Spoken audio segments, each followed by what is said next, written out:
We just woke up at roughly 3:20 in the morning, and it was significant shaking and rattling, and everybody's okay except for a lot of broken glass, and obviously some buckling in the road right here, and no power. But other than that, fortunately, everybody's okay. No one's hurt. It sounded like a freight train coming and shaking the entire house.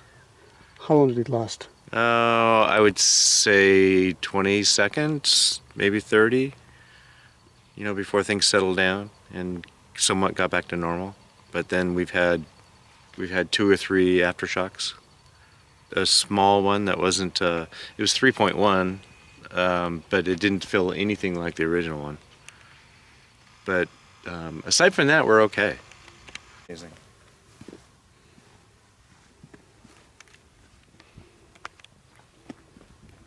And you can just see the line over there. It just keeps right on going.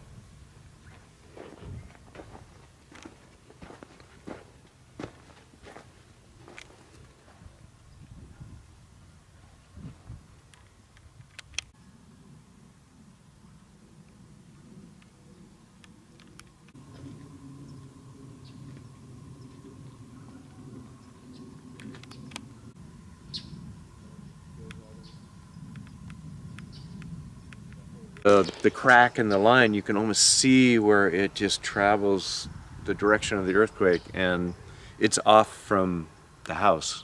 So that was a blessing, having it 30, 40 feet away from the house. So if it went under the house, you can imagine what it would do to the foundation.